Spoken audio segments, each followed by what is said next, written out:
What if the most famous lost city wasn't just a myth, but a blueprint for civilizations across the globe? Dive into the astounding possibility that Atlantis, a legend thought drowned beneath the waves, may have subtly shaped ancient cultures, from forgotten temples to mythical technologies. Prepare to see history through a new, astonishing lens. Welcome to our channel, the home of knowledge, curiosity, and storytelling. We uncover forgotten histories, decode ancient secrets, and bring you insights that inspire. Get ready to travel through time and imagination. Now, we explain Unveiling Sunken Cities, Atlantis' influence on lost cultures. The ocean was silent in a way that made even silence feel alive, waiting, layered with memories that had settled like sediment across millennia. Off the coast of Santorini, a storm had passed just hours before, leaving behind a muted gray dawn. The research vessel Helios Monarch rested against the slow pulse of the waves, its metallic hull echoing with the hum of generators and the restless footsteps of sleepless archaeologists. At the center of the deck stood Dr. Elara Quinn, her wind-tangled hair streaked with silver and her eyes fixed on the horizon, as if she expected it to speak.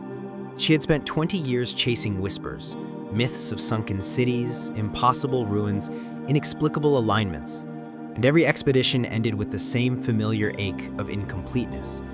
Yet today felt different, as though something beneath the surface had shifted, acknowledging her persistence. Elara's team moved around her, preparing the submersible Iris, its polished obsidian black body reflecting the dim morning light. The Mediterranean wind carried the faint scent of sulfur from the volcanic island, a reminder of destruction buried in history's darkest folds. She adjusted her diving harness, but her hands trembled, not with fear, but anticipation, shaped by a lifetime of questions. Atlantis had never been merely a myth to her. It was a pattern, a recurring fracture in the world's ancient narratives. Every culture had a story of a drowned city, a vanished civilization swallowed by the sea for reasons never fully explained. Plato's texts were just one version. Others preceded him, shadows of stories that seemed older than writing itself. She closed her eyes and remembered the fragment that had ignited this particular journey, a bronze disc recovered from an underwater cave in North Africa, etched with symbols that defied every known script. On the disc was a map, or something resembling one. Concentric circles, radiating lines, and what appeared to be a star fallen into the sea. The disc should not have existed, yet carbon dating pinned it to an age thousands of years before the earliest Mediterranean civilizations. When she touched it for the first time, she felt a subtle vibration, as if the object remembered its origin. And in the center of the disc was a single glyph, shaped like an eye within a wave. Her pulse had quickened the moment she saw it, for she had seen the same symbol years earlier carved in stone on the ocean floor near the Azores, half a world away from where the disc was found. The ocean seemed to exhale as she lowered herself into the cramped cockpit of the submersible. A soft blue glow lit the interior, and screens flickered to life. Her co-pilot, Kai Mercer, offered a reassuring nod. He was younger but carried the calm of someone who understood deep water intimately. He had grown up on ships, diving since childhood, and spoke of the ocean as though it were a sentient being. "Ready to meet the ghosts?" he asked, trying to mask his own excitement. Elara smiled faintly. "Ghosts don't worry me. It's the truths they guard that haunt me." The Iris descended with a mechanical hiss, lowering inch by inch until it slipped beneath the surface. The world outside turned liquid and silent, the sunlight dissolving into wavering tendrils that vanished as they sank deeper. But even in the dimming twilight of the sea, Elara felt a strange pull, almost magnetic. It had begun a week earlier during a routine scan. Anomalous geometric formations beneath volcanic sediment arranged too perfectly to be natural. Even more unnerving was the faint energy signature detected at the site. Energy should not radiate from stone buried for thousands of years, unless, of course, the stone had once been part of something that lived.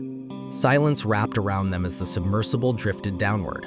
The monitors tracked depth, pressure, and temperature, but Alara focused on the sonar display. The circular sweep flickered with static, as if reluctant to reveal what lay below. Then a faint outline appeared, a curve too precise to be volcanic, too flawless to be accidental. The shape expanded with each sweep, until it formed what looked like an arc. Her throat tightened. Kai, increase magnification. The image sharpened, revealing a colossal structure half buried in the seafloor. It resembled a dome fractured long ago, its edges softened by centuries of sediment but still shimmering faintly. Not natural, not even close. "What the hell is that?" Kai whispered. The submersible lights cut through the dark as they drew closer, illuminating details that made Alara's breath catch. Carvings etched into the outer shell of the structure, swirling patterns identical to those on the bronze disc. The eye within a wave glyph stretched across a span of nearly 20 meters. She stared at it, heart pounding against her ribs. It was the same symbol found in the Azores, the same symbol on the North African disc, the same symbol rumored in myths across continents. This could not be coincidence. Before she could speak, a low-frequency vibration pulsed through the water. The submersible shook, its instruments flickering. The sound wasn't mechanical. It resonated like a voice, deep and ancient, a hum that seemed to rattle the bones. "Back us up," Alara ordered, her voice tense, but Kai hesitated. The dome vibrated subtly, and the carvings along its surface shimmered with an otherworldly luminescence. The stone, if it was stone, seemed to awaken. Kai pulled the submersible back a few meters, just as a seam along the dome's center ignited with a soft blue light. It glowed like a heartbeat pulsing through the structure. "It's reacting," he said. Alara watched the seam widen, though nothing physically moved. It was as if the material phased apart like liquid light. The dome was opening. A gust of pressurized water surged outward, swirling sediment into a cloud that wrapped the submersible in darkness. The screens blinked momentarily. Alarms bled into the cockpit. Kai cursed under his breath as he stabilized the craft. When the sediment cleared, the interior of the dome shimmered before them. It wasn't hollow. It wasn't empty ruins. Instead, they were looking into a chamber, impossibly preserved. Walls adorned with crystalline panels, floors etched with glowing pathways, and in the center stood what appeared to be an obelisk formed of translucent stone, pulsing in rhythm with the dome. The air-like shimmer inside the chamber suggested an energy field separating water from the interior, a technology that should not have existed thousands of years ago. Alara felt her heartbeat match the rhythm of the glowing obelisk. She whispered, "This is not just a city, it's a machine," Kai finished. No ancient civilization they knew, not the Minoans, not the Egyptians, not the Phoenicians, possessed anything remotely close to this. If this structure predated all of them, it would rewrite human history. It would rewrite human origin. But the most unsettling realization surged through Alara's thoughts. Atlantis wasn't merely a city. It was an engineered world, a civilization that understood forces beyond anything recorded, capable of shaping energy, manipulating environments, and perhaps storing knowledge in forms they had yet to comprehend. She reached toward the screen as though she could touch the glowing obelisk. The glyphs carved into it were alive, shifting slowly like flowing water.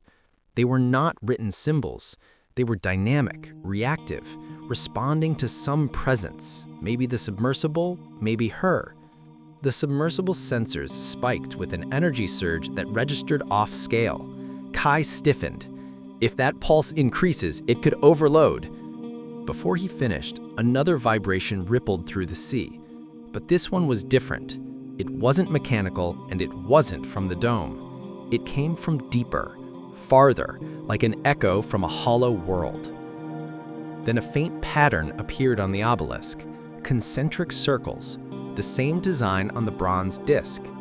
Beneath it, new patterns emerged, waves crashing outward, then folding inward again. It wasn't decoration, it was a message, a sequence, a story encoded into light. The realization struck her like a physical force. The obelisk was broadcasting, not randomly, not to them, to something else.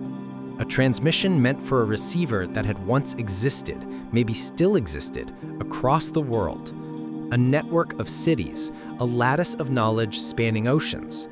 That meant Atlantis was not just a city, but a civilization composed of multiple coastal and island hubs interconnected through these structures. And if one survived here beneath Santorini, others must exist as well, buried beneath unknown depths. The submersible lights flickered, the obelisk flared brighter, the chamber's walls shifted like shimmering scales, and the hum deepened into a resonant chant. The luminous seam that opened the dome began closing, folding in on itself as though the structure sensed danger or intrusion. Kai, take us out, now. He pulled the controls and the iris reversed rapidly. The chamber darkened, the obelisk's pulsing slowed, and the dome sealed silently, returning to stone-like stillness. When the last glow faded, it was impossible to believe anything had been there at all. As they rose toward the surface, Alara felt the weight of what she had witnessed settle upon her like the deep pressure that surrounded them. She had not simply uncovered ruins, she had awakened something ancient, intelligent, and still alive. And whatever message the obelisk broadcasted would not disappear with the closing of the dome. A storm was forming on the horizon by the time they reached the ship. Thunder murmured across the waves like a warning. But Alara knew the real storm was something far older, something that began thousands of years ago and had now stirred again. She touched the bronze disc in her pocket, feeling its faint vibration.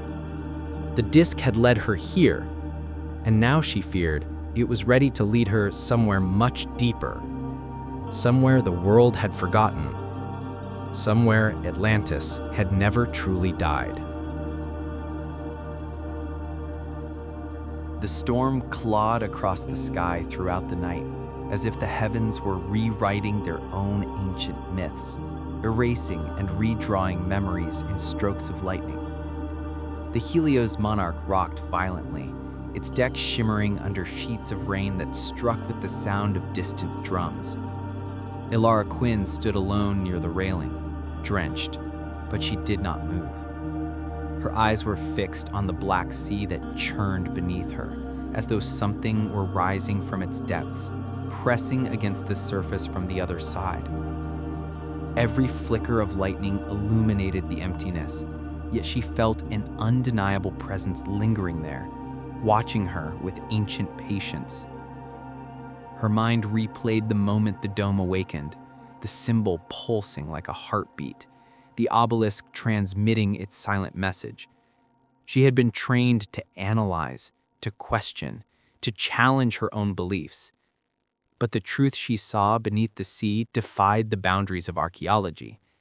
It wasn't simply a discovery, it was a revelation waiting to reshape humanity's understanding of its origins. The energy signature, the technology, the impossible preservation. It all pointed toward a civilization that had mastered forces modern science barely understood. Kai approached her, wiping water from his face, his voice barely audible above the storm. "You should get inside. The systems are still recalibrating after the submersible surge. If this gets worse..." "It already is worse," she murmured. "We woke something, and it responded." Kai hesitated. "You think it was a communication device?" "No," she whispered. "A node. A single part of something larger." Lightning tore across the horizon, reflecting in her eyes like shattered silver. She wrapped her fingers around the bronze disc in her pocket. It vibrated again, softly, almost imperceptibly. It had reacted to the dome, or the dome had reacted to it. Either way, the connection was no longer theoretical. It was alive, undeniable. By morning, the storm had passed, leaving the sea strangely calm, the kind of deceptive stillness that made sailors whisper of omens. Ilara gathered her team in the research deck. Experts in archaeology, geology, oceanography, linguistics, and energy physics crowded the room, buzzing with conflicting theories. Screens replayed the recorded footage from the submersible. When the obelisk's light flared, several scientists paused, muttering in disbelief. This material is not volcanic, Dr. Nayaventer, a geomineralogist, said, her voice unsteady. It's not even terrestrial. I've never seen crystalline structures align on quantum symmetry like that. This is engineered at a molecular level. Ilara, another scientist added, the energy pulse wasn't a random emission. It followed a frequency pattern, mathematical, recursive, almost like a language, Ilara finished softly. The room quieted. Kai began adjusting the sonar map on the main display. There's more. After the dome closed, we scanned the region again. At first, nothing. Then, look. He tapped a sequence and the screen shifted to reveal faint echoes beneath the seafloor, like shadows of structures hidden under layers of volcanic sediment.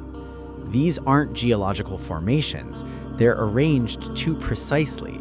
They match the same geometric pattern of the dome. Ilara leaned in, breath catching. How many? Kai zoomed outward. 7. 7 structures arranged in a perfect circular grid around the main dome. A network. Her heart thudded like a drum. If these are active nodes, then the obelisk wasn't broadcasting randomly. It was communicating with other parts of the network. But if these nodes exist, Naya murmured, why did only one activate? Because, Ilara whispered, it's the only one we awakened. Her hands trembled. If the others were dormant, what would happen when all 7 activated together? Would it trigger some massive event, a reveal, or something far more dangerous? The ship's radio crackled suddenly, and a faint signal broke through the static. Kai frowned.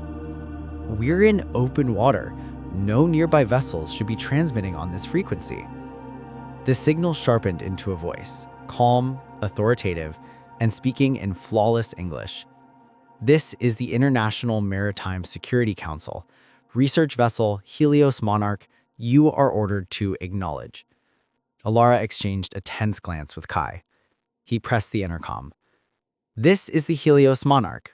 Identify your source. We have detected unusual energy fluctuations from your coordinates. We need your mission logs and submersible recordings immediately. Do not proceed with further dives until cleared. Ilara's jaw tightened. They had been monitoring her. The council had been tracking her research for years, but she never imagined they would respond this swiftly. Kai muted the channel. What do we do? We do not share anything yet, Ilara said firmly. This discovery, it doesn't belong to governments or councils or military organizations. It belongs to humanity. But they'll demand access, Kai warned. Then let them demand. We continue our work. Hours later, when the sun dipped low again, she returned to her cabin, exhausted, overwhelmed, but unable to rest. The bronze disc lay on the desk, catching the last rays of light. She picked it up and held it close, studying the concentric circles and radiating lines. Suddenly, the disc warmed against her palm. Her breath hitched. A faint glow seeped from the carved lines, soft, golden, alive.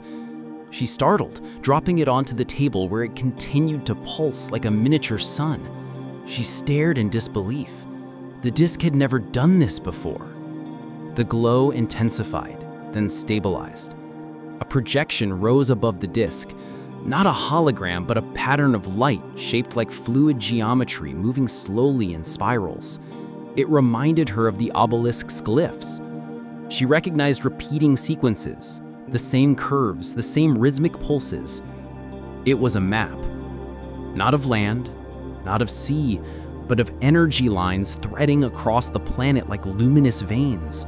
Nodes highlighted along the paths, one beneath Santorini, one near the Azores, one near the Yucatan Basin, one off the coast of Japan, others scattered across the Indian Ocean and South Pacific.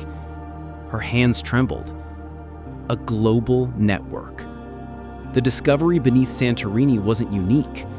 It was one piece of a planetary system, a civilization that stretched across oceans, not isolated, but interconnected through these nodes. A civilization that mastered the Earth's energy forces long before written history. She felt her heart race with exhilaration and terror. If these structures still held power, then the collapse of Atlantis, whatever caused it, might not have been a simple disaster. It might have been the failure of the entire network. A knock at her door jolted her. Kai rushed in, face pale. "Elara, you need to see this." She grabbed the disc and followed him to the deck.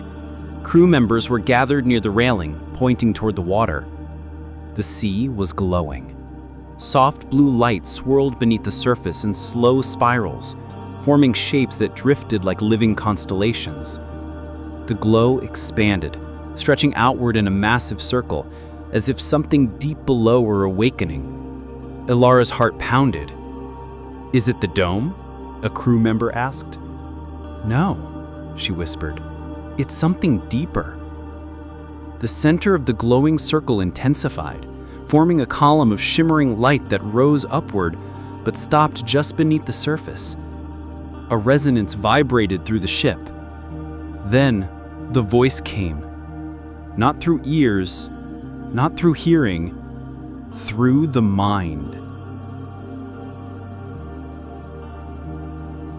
A low, ancient echo. Not words, not language. A pulse that felt like a distant memory pressing against consciousness, searching, recognizing. Her breath caught as images flickered across her mind. Cities of white stone rising from the ocean, towers that touched the sky, shimmering pathways of light linking distant lands, people clothed in radiant fabric walking through halls of crystal, a civilization that once commanded the forces of nature. Then, just as suddenly, the images shattered into darkness, a roar of collapsing stone, waves swallowing towers, energy spiraling uncontrollably, a catastrophic rupture tearing through the network. Elara staggered back, gripping the railing. She gasped as the glowing light in the water faded until the sea returned to its natural darkness. Kai stared at her. "Did you feel that?" She nodded, trembling. It wasn't just a signal. It was a memory. A memory of what? Of their fall, she whispered. They stood in silence, shaken by the glimpse into a world long lost. Then, just as suddenly, the images shattered into darkness. Then, just as suddenly, she realized something that stole her breath completely. The projection from the disc had shown 8 nodes, but the vision showed 9. One was missing, erased. Elara's voice cracked as she spoke. There was a central city, a capital node, the heart of the network. Kai swallowed. Atlantis? She nodded slowly. Not a myth, a missing piece, a core, the city that controlled them all. Her fingers tightened around the disc. And it's still out there. The wind stirred the sea again as if warning them of what lay ahead. For if Atlantis had once governed a global system of energy and knowledge, then the question haunting her more than anything was simple. Why did it fall?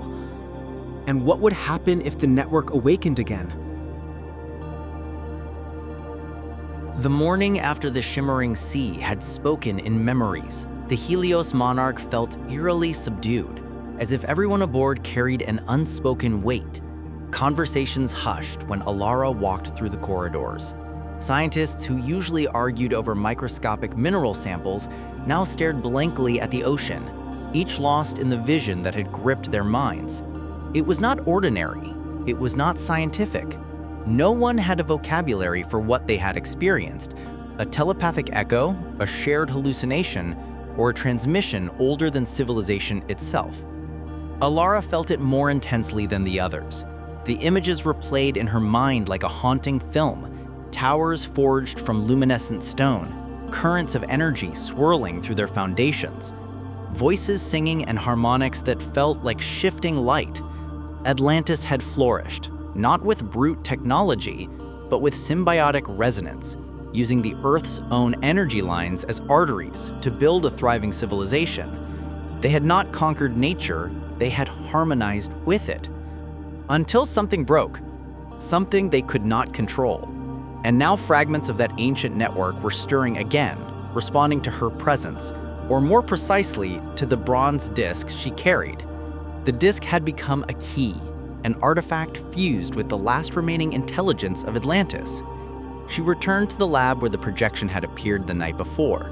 The disc sat on the table like a sleeping eye. As she approached, her chest tightened with a sense of inevitability she could not explain. Kai was already there, leaning over a monitor linked to the disc's energy readings. It's dormant now, but the wave patterns last night, Alara, they weren't random. They aligned with the resonance frequency of geoluminescent faults across the Mediterranean. Whatever that projection was, it activated something beneath us. Alara studied the disc. The memory we saw, it wasn't just a message. It felt like a warning. Kai nodded slowly. Maybe the fall of Atlantis wasn't a natural disaster. Maybe it was systemic, a network collapse. She felt a chill crawl through her veins. And if the nodes are reactivating, the network might be restoring itself? A heavy silence followed. And if it had a catastrophic failure once, would reactivation trigger it again? Alara pressed her palms against the desk. We need to find the central node, the capital, the missing city. Kai exhaled sharply. But where? The disk doesn't show coordinates. No, Alara said softly. It shows paths, energy paths. If we map the intersection points where the lines converge too intensely, we'll find the last node. Hours later, the main research deck transformed into a frantic command center. The team projected the energy map into a full 3D hologram, an intricate web of luminous lines circling the globe like veins of power. Each node pulsed in rhythmic patterns except the central one, which flickered faintly, almost erased from the network. Alara felt a strange pull toward that flicker, as if the disk recognized it. One by one, the scientists began plotting coordinates. Node 1, Santorini, Naya called out. Node 2, Azores, another echoed. Node 3, Yucatan Basin. Node 4, Ryukyu Trench. Node 5, Gulf of Oman. Node 6, Solomon Islands. Node 7, Banda Sea. Node 8, they paused, South Atlantic Ridge. Each point glowed on the map, orbiting the world like scattered stars. Then Alara stepped forward. The central flicker pulsed weakly between all these points, like a dying heart. There, she whispered. Plot the triangulation. Kai entered the calculations. The glowing intersections spiraled together into a single coordinate cluster. The map zoomed. The team gasped. The point hovered over the mid-Atlantic ridge, not far from the submerged plateau that had long been rumored by fringe theorists to be the true resting place of Atlantis. Alara's heart pounded. This is it, the capital node. Kai frowned. But the ridge is geologically unstable. Deep trenches, tectonic rupture zones. If a city existed there, it would have been destroyed during the collapse, maybe even caused it. And if it wakes again? Kai murmured. It could destabilize the entire Atlantic, Alara finished. Before they could debate further, the ship's alarms suddenly howled. A wave of electric interference swept through the vessel, flickering lights, halting equipment, and sending a sharp static pulse through the intercom. Screens blazed white for several seconds before rebooting themselves. Alara and Kai exchanged panicked glances. What the hell was that? The radio crackled violently. A new voice burst through, urgent and breathless.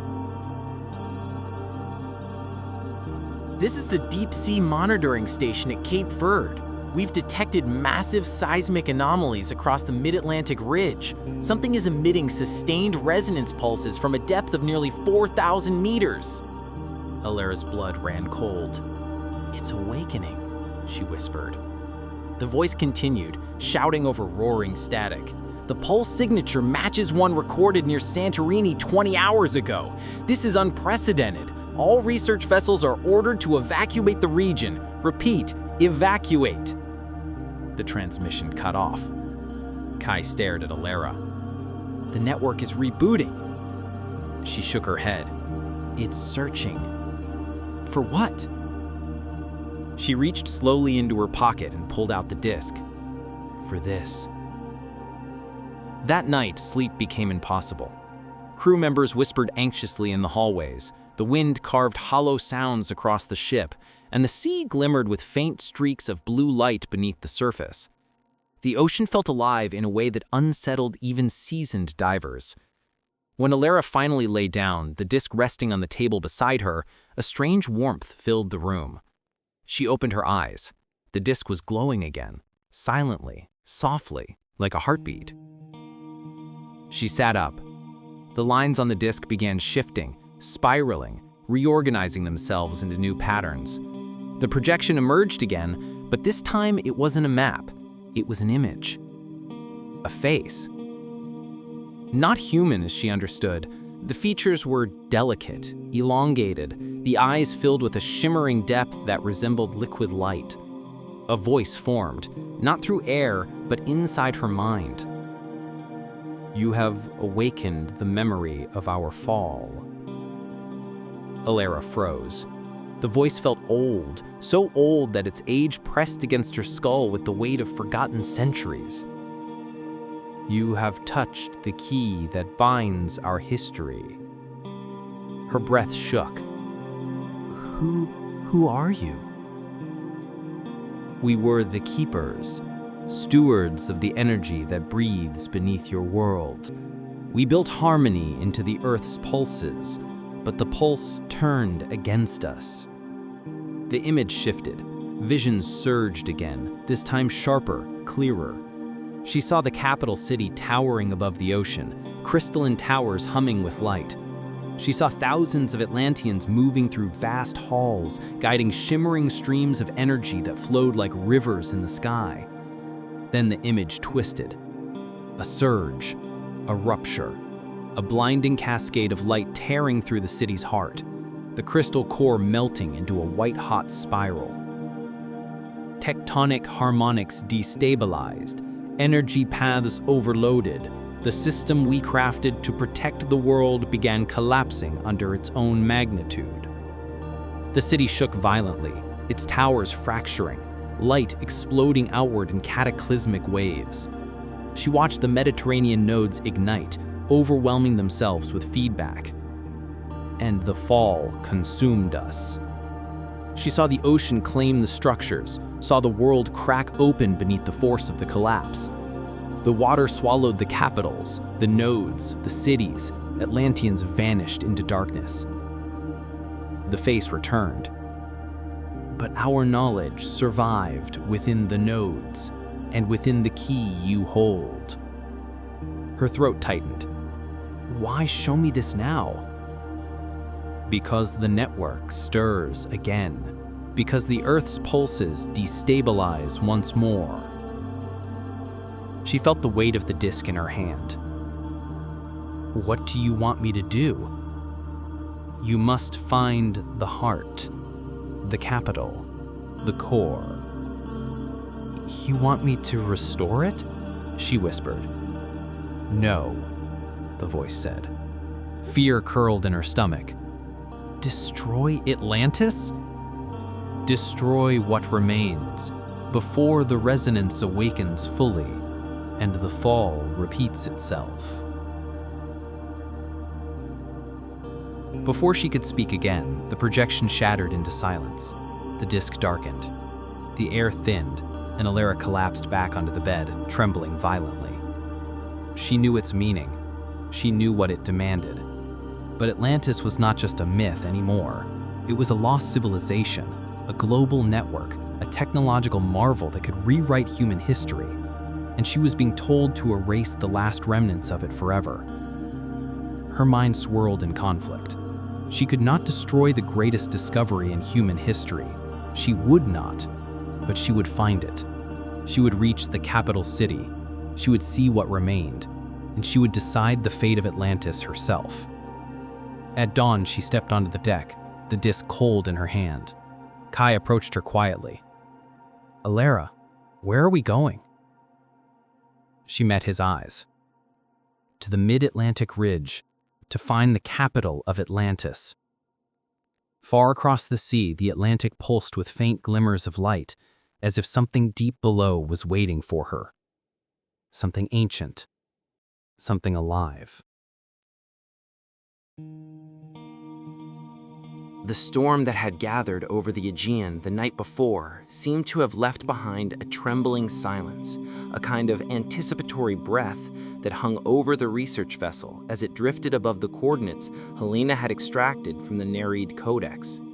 Morning light spread across the water in molten gold, broken only by the rhythmic rise of waves that beat against the hull like a distant heartbeat.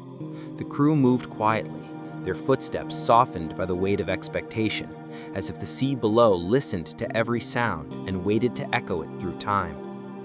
Eric stood at the rail, gazing into the deep, carrying the inescapable sense that they were brushing against the edges of something ancient, something that had been waiting for millennia to be found. There was a strange possessiveness in the air, as though the sea itself wanted to remain the keeper of its buried kingdoms. Helena came up beside him, her expression a mix of exhaustion and exhilaration, like someone who had walked for days through a desert only to spot the faint outline of an oasis. She held a fresh translation of 2 pages from the Codex. The symbols seemed almost to shimmer, as if in motion. She had barely slept, her mind racing through layers of linguistic echoes carved into the tablets. The new translation pointed to something startling, a direct reference to cities beyond Atlantis, kingdoms swallowed by waters long before Plato whispered the name into the world. These cities, according to the glyphs, were not simply influenced by Atlantean travelers. They were formed in the ashes of Atlantis' ruin, carrying fragments of its science, its mistakes, and its dreaming ambition. The realization sent a ripple of electricity through the team. What they sought was not just a continent sunk beneath myth, but a network of drowned cultures whose last breath might have shaped the earliest legends of gods, storms, and rebirth. When the submersible was prepared for descent, Eric felt a tension coil within him, the kind that comes with standing on the threshold of discovery and danger intertwined. The sea below glowed with unnatural clarity, the water strangely luminescent, as though hinting at depths where sunlight should not reach. As they descended, the surface faded into a wavering sheet of brightness, and the deep pressed in on all sides. The ocean became a cathedral of shadows and refracted light. Currents whispered against the hull, carrying what sounded like sighs, a low-frequency murmur that resonated through their bones. The sonar displayed shapes emerging from below, structures far larger and more complex than any natural formation, rising like jagged teeth from the seafloor. With each passing meter, the shapes sharpened, until they resembled towers snapped in half, plazas crumbled into silent hollows, and long avenues carved in geometric perfection that only intelligent hands could shape. Eric felt his breath catch when the city finally came into view. It lay sprawled across the ocean floor like the skeleton of a forgotten giant. Coral and sediment had softened its edges, but the architectural intent remained unmistakable. Unlike the structures they had seen near Santorini or Crete, These were not Minoan, Phoenician, or even Egyptian. Their design language was foreign, mathematical, symmetrical, pulsing with the logic of a civilization obsessed with order. Pillars rose in spirals rather than columns, arches folded into patterns of fractal repetition, echoing the golden ratio in every curve. Roads were aligned so precisely that Helena whispered they might have doubled as astronomical instruments, mapping the heavens as clearly as they channeled water. The city radiated intelligence, ambition, and an eerie tranquility like the stillness that follows a great and devastating storm. Helena pointed out a structure that stood at the city's heart, a vast dome partially collapsed, its surface engraved with swirling lines that resembled tidal maps. When the submersible's lights passed across it, the lines glimmered, reacting faintly as though awakened by the illumination. The material was not stone, nor metal. It seemed to be something in between, a fusion of crystalline density and organic flow, almost alive in its shifting luminescence. Eric recorded the readings, stunned by the energy signatures that pulsed within. This city was not merely built with Atlantean influence, it was a direct descendant, a survivor of survivors. The Codex had spoken of these sunken offspring, cities that had risen after Atlantis fell but carried its burdens like inherited scars. As they maneuvered deeper into the ruins, a strange agitation overtook the sea around them. Fish scattered in sudden bursts of silver, and the currents shifted unpredictably. The instruments flickered, and a high-pitched hum settled over the submersible, vibrating like a warning. Something about the city felt awake, aware, almost resentful of their presence. Helena watched the monitors with narrowed eyes, her academic detachment dissolving into a subtle dread. She whispered that the Codex described these cities as tidal memories, places imprinted with the emotional residue of Atlantis' destruction. They were not haunted by spirits, but by echoes of energy so intense they endured in the very stones, resonating through ages like persistent grief. The further they explored, the stronger that feeling grew. Near a half-buried plaza, Eric noticed etchings scorched into the ground, spiraling outward as though created by immense heat. Helena explained with trembling fascination that the markings resembled mythic depictions of the cleansing fire from the sky, stories shared by distant cultures that had never met, legends of stars falling, oceans boiling, and night turning to flame. It dawned on them that these cities had witnessed the same cataclysm that destroyed Atlantis, perhaps not the same day, but the same era of violence when entire civilizations vanished beneath waves. As they hovered above a shattered causeway, the currents intensified until the submersible shook as though caught in an invisible grip. The lights flickered again, but this time Helena gasped. Symbols along the domed structure pulsed, responding to the tremors. It was as if the city remembered the disaster and was reliving it in their presence. The sea around them darkened, swirling with debris as the sediment rose from the ocean floor. Eric steadied the controls, but the currents moved like sentient coils, twisting and pulling as if reenacting the ancient collapse. The reading showed no tectonic activity. This was not an underwater quake. It was a resonance, a replay of trauma buried in the architecture of the drowned kingdom. Helena urged Eric to retreat, her voice trembling but steady enough to mask her fear with scientific urgency. As they ascended from the ruins, the pressure sensors fluctuated wildly. Eric wrestled with the controls as the ocean fought them, but within moments, the turbulence ceased. The silence returned, unnervingly absolute. When they broke the surface, the sky above was unchanged, peaceful, still, unaware of the ancient violence that had echoed below. Back aboard the vessel, Helena pored over the data, her hand shaking despite her attempts to hide it. The city they had found was older than they realized, older than any known civilization, yet built after the fall of Atlantis. It was a rebirth, a phoenix from a sunken fire, created by survivors who attempted to rebuild a fractured world. But the resonance they had felt proved that the trauma of the past had not died with the city. It lay dormant, waiting for intruders to stir it. The implications were profound. If other sunken cities existed, and the codex suggested many did, then each might carry its own echo of catastrophe, preserved like a fossil of fear within the very stones. As the sun dipped into the horizon, bathing the sea in crimson, Eric stood alone on the deck. He realized that their journey was transforming. They were no longer seeking Atlantis. They were unraveling the cultural aftershocks of its destruction, following the ripples of a lost world's influence across the planet. The oceans had not swallowed merely a civilization, they had swallowed its memories, its errors, its warnings. And now, piece by piece, those memories were rising again. The night grew darker, and the calm surface of the sea glistened like a veil hiding secrets too vast for one lifetime.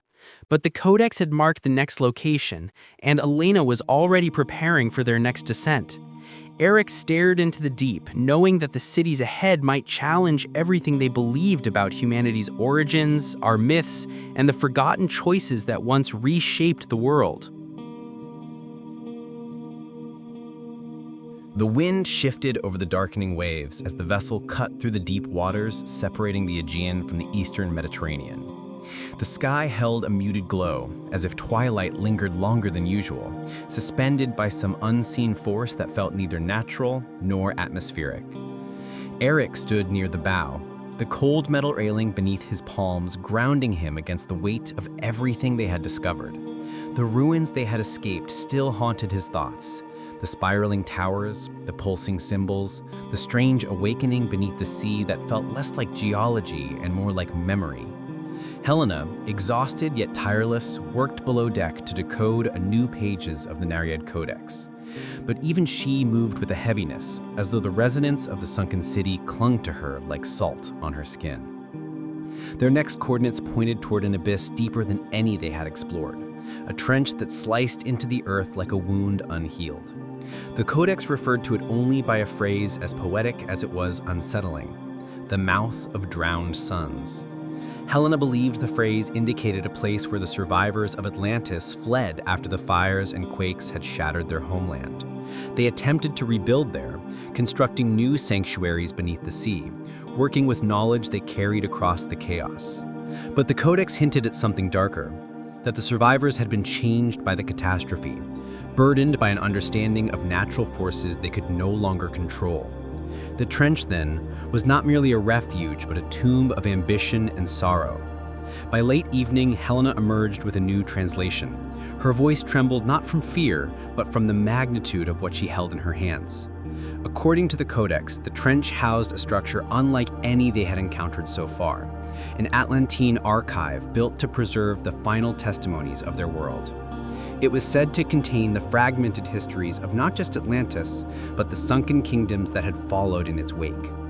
If the texts were accurate, the archive might hold evidence of how Atlantean refugees influenced the earliest civilizations, leaving behind myths that became the gods and titans of later cultures. But there was one more warning carved into the fragile clay thousands of years ago. The archive breathes with the grief of a dying world. Disturb it only if you dare to hear its voice. Eric felt a cold ripple slide through his spine. At first, he wanted to ignore the warning, to treat it as nothing more than poetic metaphor. But after what they had witnessed in the drowned city, the shifting currents, the tremors of emotional resonance, the palpable weight of ancient despair, he knew better. The oceans remembered, stone remembered, even silence remembered. And archives built by a civilization as advanced as Atlantis might hold more than knowledge. They might hold echoes of consciousness, impressions of people who lived, loved, fought, and perished in waters that swallowed their dreams forever. The wind shifted over the darkening waves as the vessel cut through the deep waters separating the Aegean from the eastern Mediterranean. The sky held a muted glow, as if twilight lingered longer than usual, suspended by some unseen force that felt neither natural nor atmospheric. Eric stood near the bow, the cold metal railing beneath his palms grounding him against the weight of everything they had discovered. The ruins they had escaped still haunted his thoughts. The spiraling towers, the pulsing symbols, the strange awakening beneath the sea that felt less like geology and more like memory. Helena, exhausted yet tireless, worked below deck to decode a new pages of the Nereid Codex. But even she moved with a heaviness, as though the resonance of the sunken city clung to her like salt on her skin. Their next coordinates pointed toward an abyss deeper than any they had explored, a trench that sliced into the earth like a wound unhealed. The Codex referred to it only by a phrase as poetic as it was unsettling: the mouth of drowned suns. Helena believed the phrase indicated a place where the survivors of Atlantis fled after the fires and quakes had shattered their homeland. They attempted to rebuild there, constructing new sanctuaries beneath the sea, working with knowledge they carried across the chaos. But the Codex hinted at something darker, that the survivors had been changed by the catastrophe, burdened by an understanding of natural forces they could no longer control. The trench, then, was not merely a refuge, but a tomb of ambition and sorrow.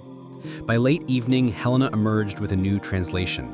Her voice trembled not from fear, but from the magnitude of what she held in her hands. According to the Codex, the trench housed a structure unlike any they had encountered so far, an Atlantean archive built to preserve the final testimonies of their world. It was said to contain the fragmented histories of not just Atlantis, but the sunken kingdoms that had followed in its wake. If the texts were accurate, the archive might hold evidence of how Atlantean refugees influenced the earliest civilizations, leaving behind myths that became the gods and titans of later cultures. But there was one more warning carved into the fragile clay thousands of years ago. The archive breathes with the grief of a dying world. Disturb it only if you dare to hear its voice. Eric felt a cold ripple slide through his spine. At first, he wanted to ignore the warning, to treat it as nothing more than poetic metaphor. But after what they had witnessed in the drowned city, the shifting currents, the tremors of emotional resonance, the palpable weight of ancient despair, he knew better. The oceans remembered, stone remembered, even silence remembered. And archives built by a civilization as advanced as Atlantis might hold more than knowledge. They might hold echoes of consciousness, impressions of people who lived, loved, fought, and perished in waters that swallowed their dreams forever. The next day, before the sun climbed fully above the horizon, they launched the submersible once more. The descent into the trench was immediate and oppressive. Darkness gathered outside the windows like a living thing, swallowing color and light until only the submersible's beams pierced the gloom. The ocean pressed harder this time, the sensation of being watched sharper, almost intimate. The water temperature dropped quickly, frosting the windows with thin tendrils of ice that cracked and receded with every shift of pressure. Arik adjusted the stabilizers, reminding himself that this was only the ocean's natural temperament. But in truth, part of him sensed something more, something that had curled into the depths long before humanity learned to name its fears. Hours passed in near silence, until the sonar detected structures carved into the trench walls. Massive, angular formations rose from the abyss, shaped not by erosion, but by deliberate hands. Columns emerged from the shadows, clustered together like guardians frozen in formation. Each one was engraved with symbols that mirrored those in the Codex, but here they glowed faintly, as if illuminated from within by a light too old to have any earthly source. Helena pressed her hand against the glass, staring at the symbols with awe. They were not merely decorations, they were functioning conduits of energy, channels carved into stone to guide currents of power that once flowed through the Atlantean archive. As they descended further, the structure revealed itself. It was colossal, a complex of interconnected vaults and chambers stretching across the trench floor like a submerged palace built for giants. The main entrance resembled the mouth of a creature sculpted from stone, wide and solemn, with teeth-like pillars framing the entryway. Within the mouth, bioluminescent organisms clung to the walls, pulsing gently, their light forming an otherworldly pathway that disappeared into darkness. Arik piloted the submersible into the entrance, feeling the claustrophobic weight of the stone mouth close around them. Inside, the chamber expanded so dramatically that it felt like surfacing inside a cathedral of black water. The walls were lined with enormous slates of crystalline material, each etched with symbols that Helena identified immediately as Atlantean storytelling glyphs. But what struck Arik most was the sound, a faint, low-frequency hum that vibrated through the submersible's hull. It was not machinery, nor natural acoustics. It was something else, something that seemed to pulse with intention. Helena whispered that the codex refers to this sound as the voice of the abyss, a lingering imprint of the emotions experienced by the final inhabitants of Atlantis and its successor cities. According to the ancient text, the archive had absorbed not just their writings, but their memories, fears, and desperate attempts to preserve themselves as the world crumbled around them. The hum resonated with those feelings, echoing them like a sorrowful heartbeat preserved in time. Arik felt it too, a heavy, almost suffocating sadness that wrapped around his chest and seeped into his thoughts. He saw flashes of something that wasn't his, a city bathed in fire, people screaming against a sky lit with falling stars, oceans rising like monstrous hands to claim everything. The deeper they ventured into the archive, the stronger the resonance grew.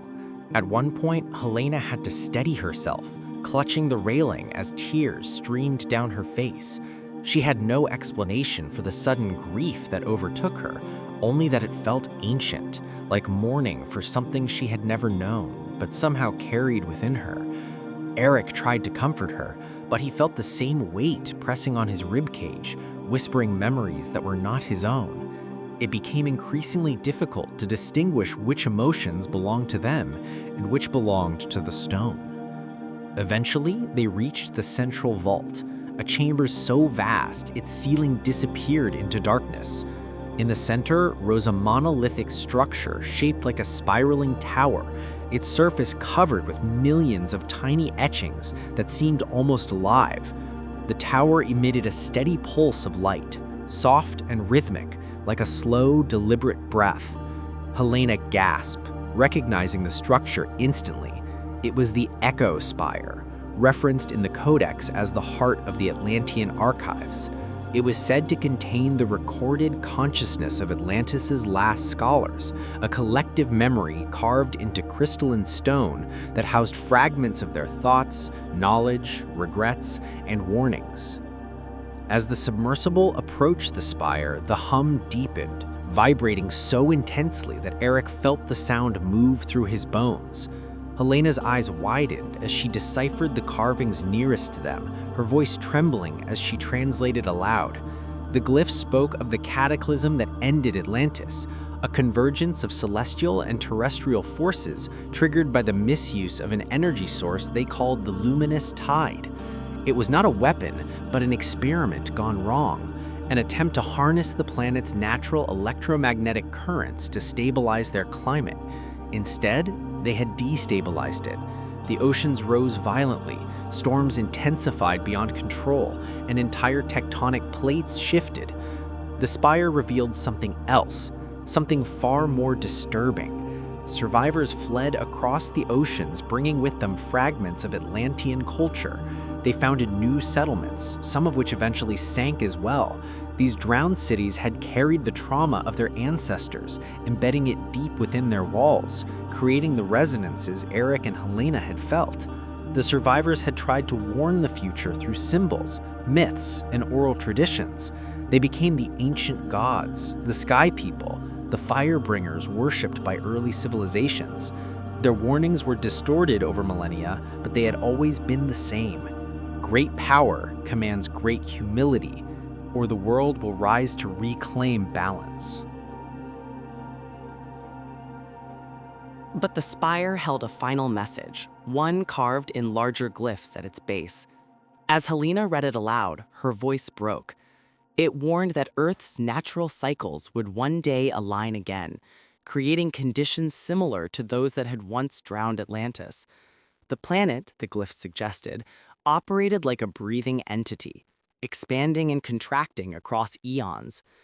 Human civilizations, regardless of era, remained vulnerable when they pushed the environment into imbalance. The ancient Atlanteans had learned this too late. Their descendants had watched it happen again. And now, the spire cautioned, the same pattern might be forming once more. The hum intensified until the submersible shook. Lights in the chamber flickered as if the entire archive were awakening after centuries of dormant grief. Eric struggled to pull the sub away from the spire, sensing that the resonance had grown volatile. The water churned around them, and the spire's glow flared like a dying star gasping for air.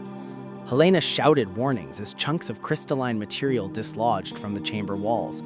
The archive was collapsing, triggered perhaps by their presence or by forces that had been building for ages. The ascent through the trench was a blur. Stone fragments rained down like underwater meteors. The hum grew louder, deeper, until it was no longer sound but pressure, squeezing their lungs and bones. Yet somehow Eric kept control, guiding the submersible upward through shifting currents and falling debris. When they finally broke the surface, gasping for air inside the vessel, the sea around them was eerily calm once more, as if nothing beneath had ever stirred. Back aboard the main ship, Helena's hands trembled as she clutched the recovered data. They had documented the spire's warnings, the histories of the drowned kingdoms, the truth behind the myths that shaped early human cultures. They knew now that Atlantis was not a single lost city. It was a keystone, a catalyst whose fall rippled across continents and generations.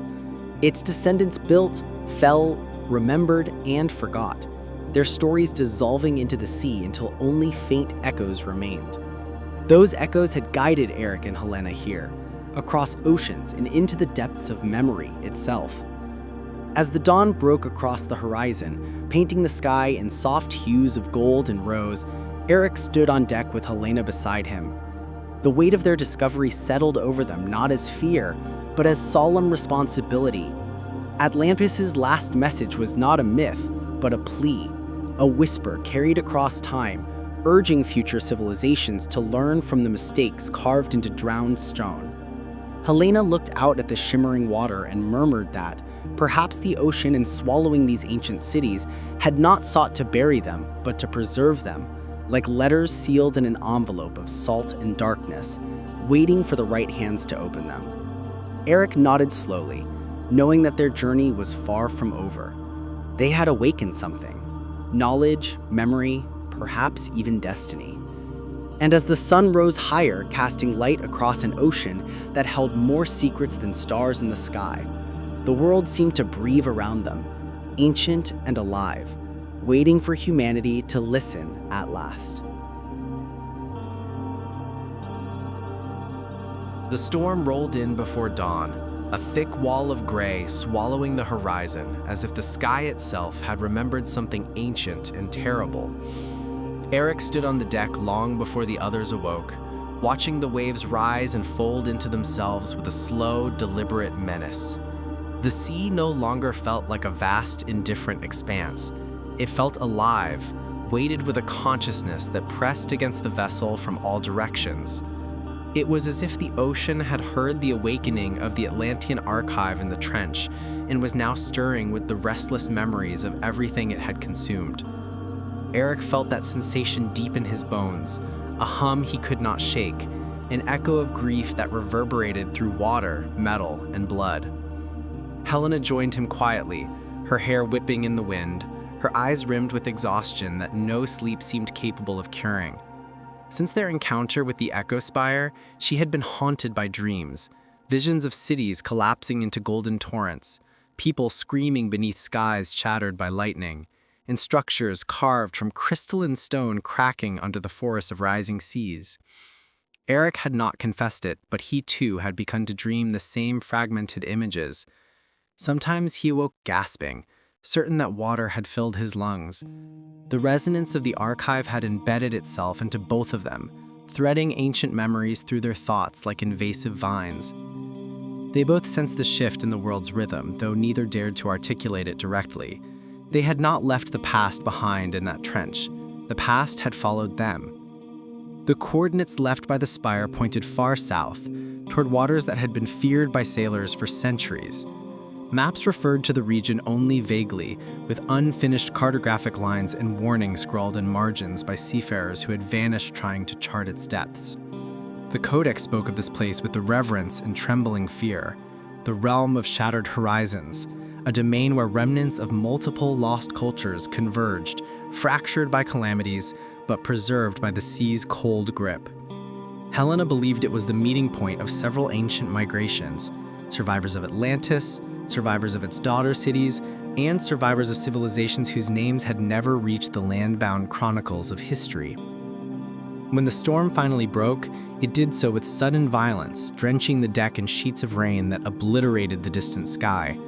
Thunder cracked across the heavens like a scream from something colossal and unseen. The crew scrambled to secure equipment, but Helena remained at Eric's side even as the wind lashed at them. She seemed transfixed by the water, as if something below called to her. Eric felt it too, a pull, not physical but emotional, as if the ocean were filled with voices whispering in a language older than memory. By midday, the storm had weakened enough for the submersible to be prepared. Despite the danger, Helena insisted they descend immediately. The Codex had indicated that the window to explore this region was narrow. Currents shifted rapidly here, and the waters became impenetrable without warning. Eric agreed reluctantly, trusting her judgment even as a knot of dread tightened in his chest. The descent into these waters felt profoundly different from their earlier dives. Instead of gradual darkening, the light vanished abruptly, swallowed by a murky veil that shimmered with metallic flecks. Strange particles drifted past the submersible's beams, glowing faintly like embers suspended in liquid. The sonar readings flickered inconsistently, as though struggling to form a coherent image of what lay ahead. Helena frowned at the instruments, recognizing the interference immediately. These waters were thick with mineral-rich sediments that did not match any known geological source. She whispered that the particles were remnants of volcanic glass, fragments of eruptions so ancient they predated written human history. Yet here they remained, preserved in the stillness of a trench that had never been touched by sunlight. As they navigated deeper, shapes began to emerge. First vague silhouettes, then clearer forms that seemed impossibly large. Towering spires thrust upward from the seabed, cracked and broken, their surfaces fused with volcanic rock. The structures resembled temples, their roofs collapsed, their columns bent and half melted, as if fire and water had battled violently over them. Eric realized with dawning horror that they were looking at a city not merely drowned, but destroyed in a cataclysm of both flame and sea. Helena whispered that this must have been one of the final refuges of the Atlantean diaspora, a city built by survivors who fled both rising tides and volcanic devastation. The architecture bore the unmistakable fractal patterns of Atlantean design, but twisted, distorted, adapted to new materials as those survivors struggled to recreate what they had lost.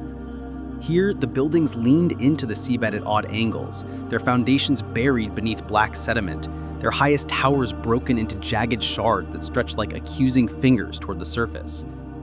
The submersible drifted toward a central structure, a massive hall half collapsed but still astonishingly intact. Its roof was decorated with carvings of spiraling waves and radiant suns, though erosion had muted many of the details. When Eric increased the lighting, Helena gasped. The inner walls were coated in murals unlike anything they had seen in previous ruins. These murals depicted not triumph for daily life, but raw terror. People running across splitting ground, oceans bursting from cliffs, mountains erupting with rivers of molten fire. These were not myths carved in metaphor. This was lived experience, a desperate attempt to record the true horror of their world's end. In the final mural, a group of survivors huddled on a lone tower as waves crashed around them. Above them, etched in precise lines, was a symbol that Helena recognized from the Codex, the sigil of returning waters.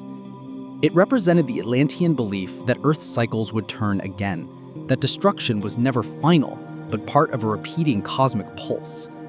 But beneath the sigil was something new. A map, a world map, unmistakable despite its ancient style. It showed coastlines that did not match modern geography, landmasses larger and connected in ways long erased by rising seas. Yet etched beneath those shapes were symbols marking regions Helena recognized: the Aegean, the Mediterranean, South America, Southeast Asia. The implication was staggering.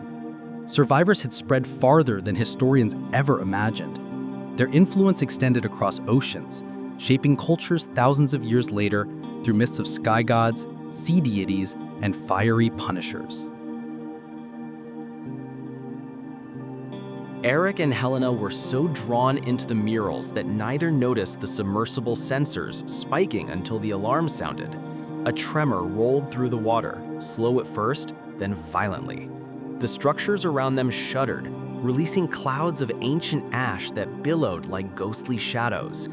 The seabed cracked in thin, luminous lines, glowing with a strange blue light that Helena recognized instantly. It was the same mineral substance that lined the Atlantean archive, the crystalline conductor used in their ancient energy experiments. But here, the concentration was unstable.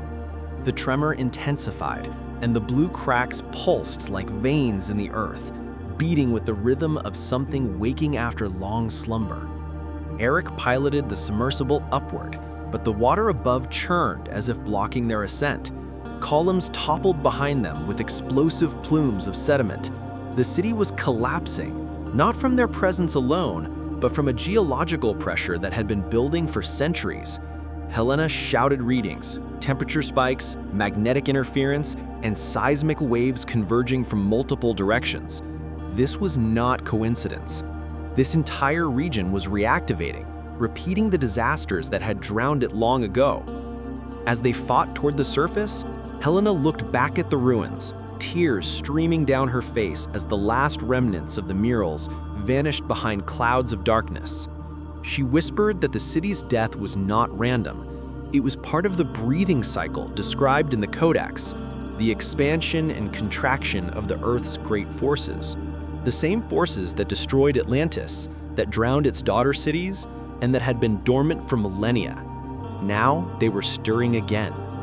When the submersible finally broke the surface, the sky above was a churning mass of storm clouds, lightning striking in branching arcs across the horizon. The vessel pitched violently, barely holding against the rising waves. The storm felt purposeful, as if born from the ocean's deep unrest. Eric and Helena were pulled aboard by the crew, drenched, shivering, and gasping for breath. But even as they collapsed onto the deck, they both turned back toward the raging sea. They had witnessed not just history, but they had witnessed a recurring truth of the world. Atlantis had not been the first civilization to rise and fall under the weight of its own ambitions. It had been one chapter in a cycle much older, written into the planet's bones. And now the pulse of that ancient cycle had begun to quicken again. The ocean roared beneath them, and the horizon felt closer than it ever had before, as if the past, the present, and the future were aligning into a single ominous tide. The desert wind of the Sahara rolled like a slow tide across dunes that glittered beneath the noon sun, an ocean frozen in time, its waves stilled into ridges of amber and gold. Malik felt the heat ripple across his face as he stepped out of the helicopter, boots sinking into powder-fine sand. The team followed behind him, shielding their eyes against the glare. Above them, the sky was a vast dome, cloudless and merciless.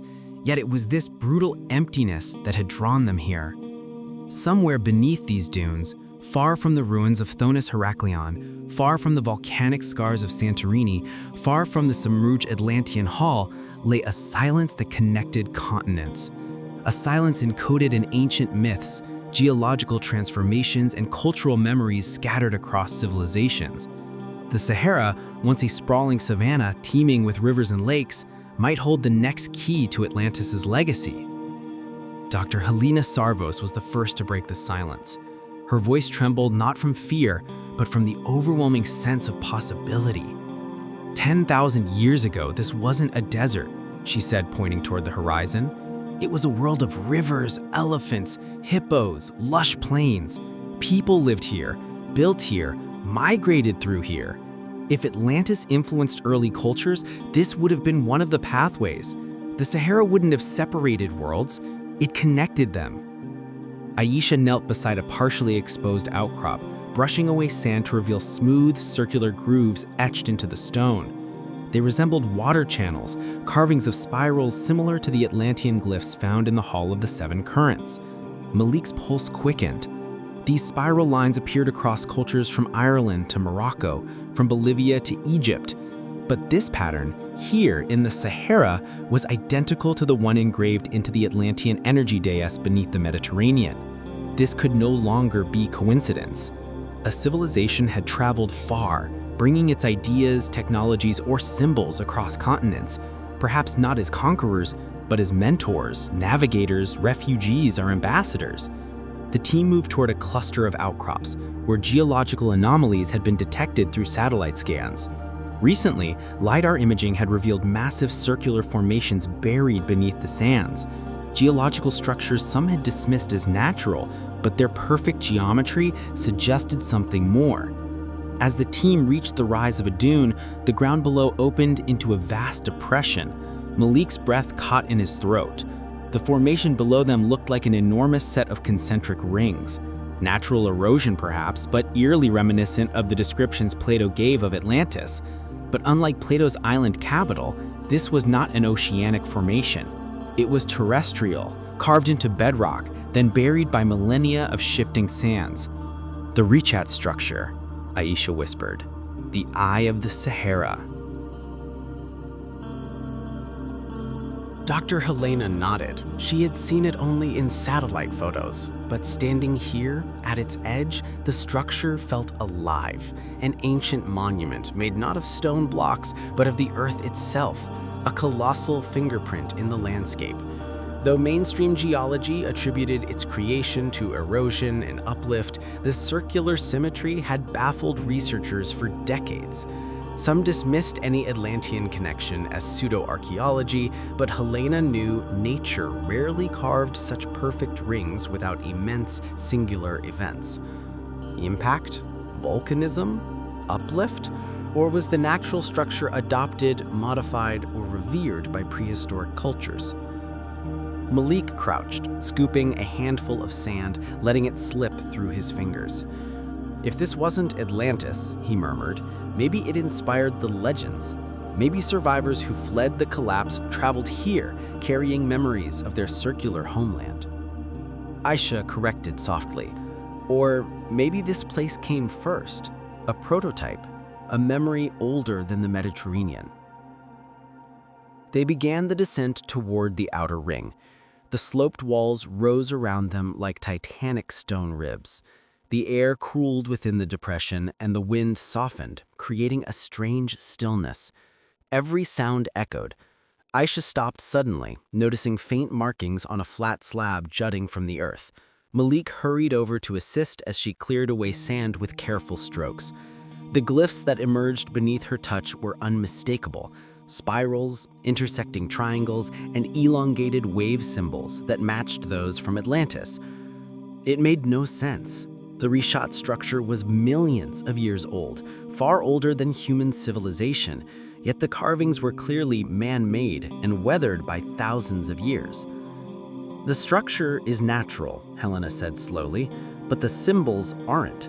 Someone lived here, or passed through here, and they brought Atlantean symbols with them. Malik's voice tightened, meaning the survivors didn't just flee the Mediterranean. They kept going, west, inland, across continents.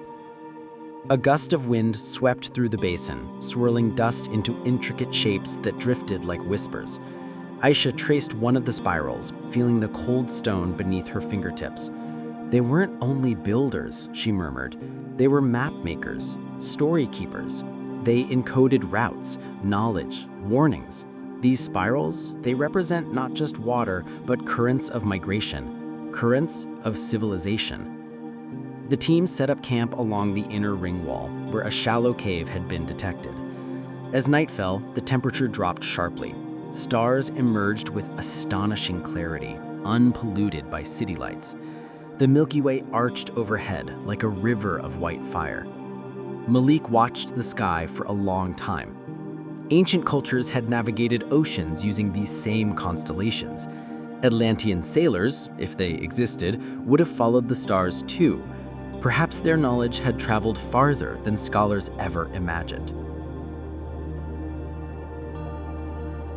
Inside the cave, Helena examined soot layers on the ceiling. Microscopic sampling revealed charcoal residue dating back at least 9,000 years. People had lived here during the green phase of the Sahara. Under Helena's UV lamp, crude drawings became visible. Lines, circles, humanoid figures. But one symbol dominated the wall. A 5-pointed star enclosed within concentric rings. Malik felt his stomach tighten. He had seen that symbol carved above the main gateway of the Atlantean Hall under the Mediterranean. "What does it mean?" Aisha asked. "It's not a star," Helena said. "It's a beacon, a point of origin, a source of knowledge. And these rings may be horizons, distances, ways of traveling from the source to the world." Malik stepped back, heart racing. "A world map," he whispered, "a prehistoric one." The more they studied the cave drawings, the clearer the pattern became. The symbol wasn't unique. It repeated across the wall, each surrounded by differently shaped spirals, some tight, some widely spaced, some intersecting. Aisha noted similarities with Native American rock art, Amazonian petroglyphs, and even carvings in Göbekli Tepe. Cultures separated by oceans had engraved the same spirals. The symbols weren't representing landscapes, they represented movements, migrations, knowledge flows. The fire crackled as night deepened. Malik sat near the entrance, staring into the darkness. "What if Atlantis wasn't a centralized kingdom?" he said. "What if it was a network, a culture built on exploration, navigation, knowledge sharing, a civilization of travelers?" Helena smiled faintly. A civilization that didn't collapse instantly. It dispersed. The idea shifted everything. Perhaps the story wasn't about a single city swallowed by the sea. Perhaps Atlantis was an entire era, a golden age of interconnectedness across continents, brought to an end by climate shifts, natural disasters, or cosmic impact events. The survivors would have taken their expertise with them, seeding the foundations of early cultures in North Africa, the Mediterranean, South America, and even remote islands. Aisha stared at the spirals. Then every myth of a lost homeland might be describing the same diaspora. Different languages, same memory. Over the next 2 days, the team mapped the inner cave chambers, discovering more carvings deeper within. One panel depicted a series of wave lines rising high above triangular structures, tsunamis engulfing cities, reminiscent of the disaster described by Plato. Another panel showed longboats moving across a vast body of water, their sails marked with the 5-pointed beacon symbol. These weren't random drawings, they were stories, memories, warnings. In the final chamber, Helena made the find of a lifetime. Beneath a layer of sediment, she uncovered a small clay tablet, hardened by heat, marked with symbols. It was not as intricate as the Atlantean tablets Malik had found, but the style was unmistakable. More astonishingly, the tablet bore a depiction of the world as understood by its creators. Not a precise map, but an abstract representation. Cycles of land and sea, mountain symbols, rivers, and currents. And at the center of it all, the 5-pointed beacon. "This is a relic of a traveler," Helena whispered. "A navigator, someone who moved across continents, marking the world in symbols." Aisha leaned closer. "And they passed through here. The Sahara was a crossroads before it became a barrier." Malik studied the map long into the night, sketching its details into his journal. He felt something shift within him, a sense of responsibility. If these symbols connected lost cultures, then understanding them meant understanding humanity's first global civilization. News of their findings reached global academic circles within days, sparking debate, disbelief, and fascination. But for Malik's team, the discovery was only the beginning. They had uncovered a waypoint, a memory hub, but not the origin. there were still unexplored symbols pointing west, toward the Atlantic coast. Ancient legends of islands beyond the Pillars of Hercules resurfaced in Malik's mind. Stories of forgotten archipelagos, drowned kingdoms, and mysterious ruins off the coast of West Africa. If the survivors traveled inland, some may have also traveled west, back toward the ocean, or toward islands long submerged. The team reorganized their efforts, preparing to leave the Sahara. Satellite scans suggested anomalies near the coast of Mauritania and further along the Canary Basin. Underwater ridges hinted at ancient shorelines. The spirals pointed west.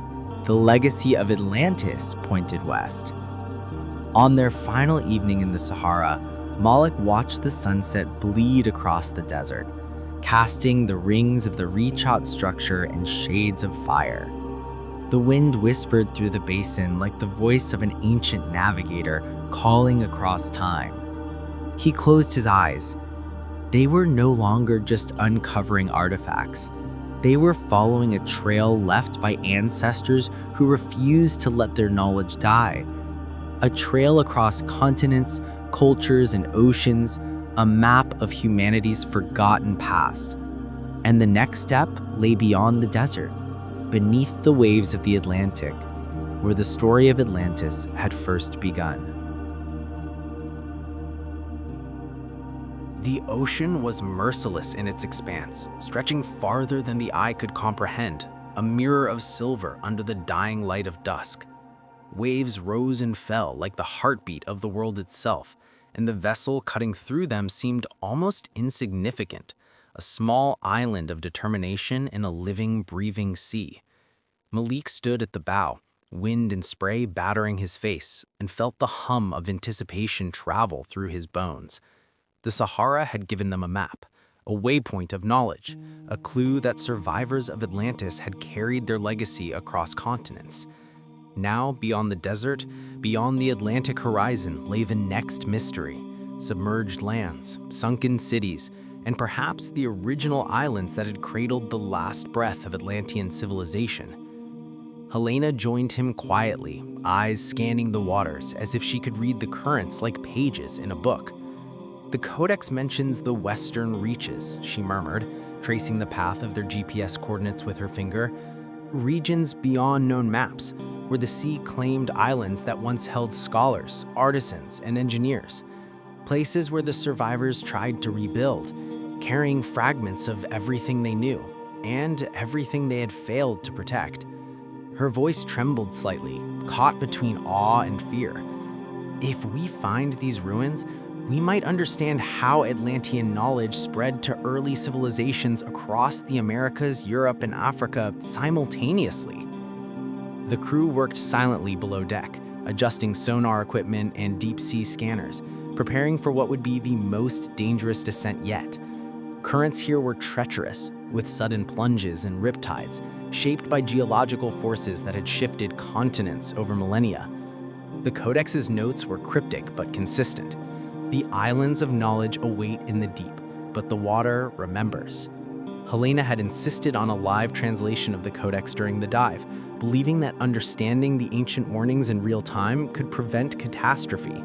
Malik trusted her judgment, though unease curled in his gut like a living creature. As the submersible descended, the sun vanished from view, swallowed by the ocean's darkness. The world above dissolved into a gray void, and a cold pressure pressed against the hull, testing every seam and weld. At first, the descent was smooth. The sonar picked up nothing but sediment and occasional rocky formations. Then faint shapes began to emerge, rising from the abyss like ghosts of a forgotten age. Spires, towers, and walls half consumed by coral and sediment hinted at structures far larger than any natural formation. Their angles were precise, their geometry deliberate. Unlike the Atlantean archive they had visited, these ruins sprawled horizontally, forming labyrinthine complexes, plazas, and avenues. It was a city, or perhaps a cluster of cities, carefully planned, engineered to endure both the waves and time itself. Helena whispered in wonder. "This is a descendant city, one of the Western settlements."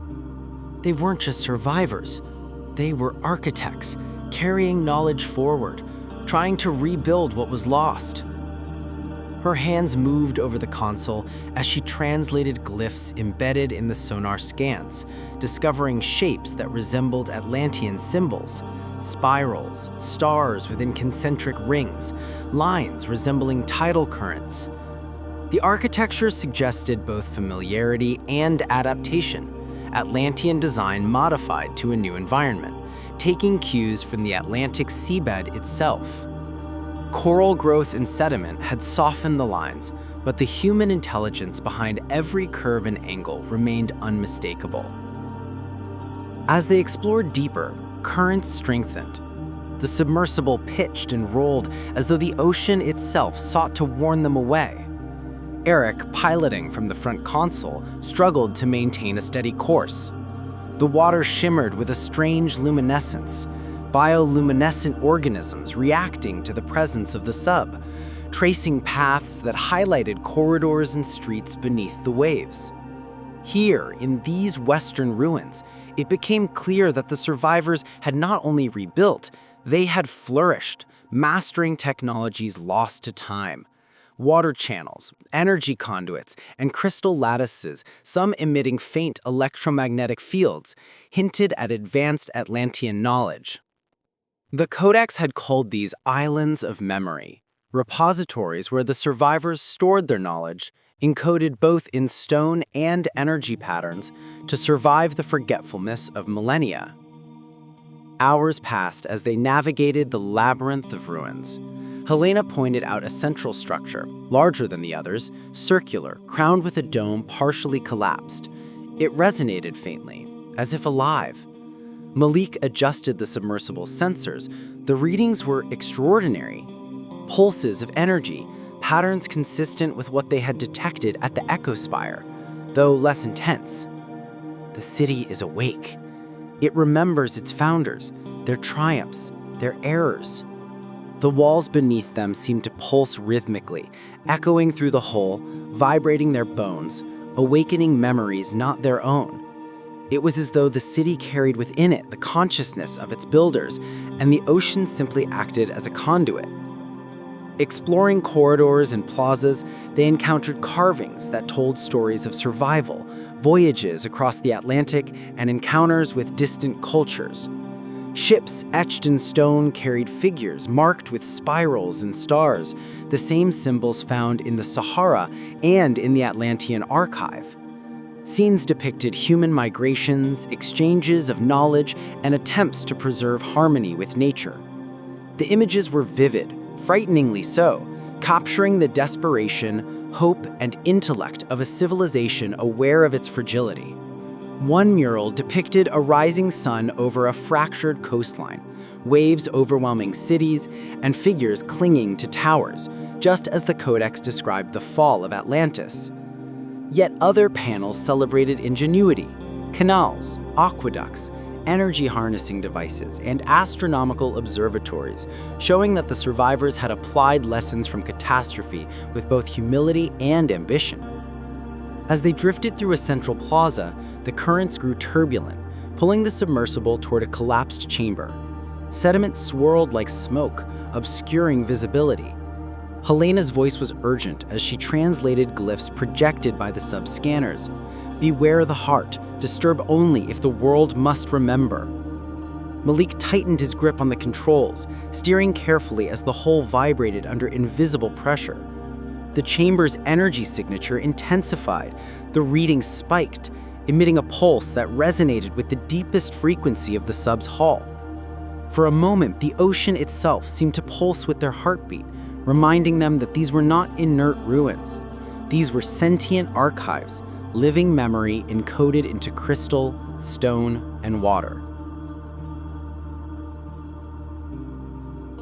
Inside the chamber, they discovered crystalline tablets partially embedded in the seabed. Each one emitted faint energy signatures, similar to those recorded in the echospire.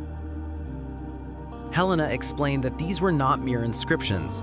They were Atlantean data storage devices, containing knowledge of astronomy, mathematics, maritime navigation, and energy manipulation.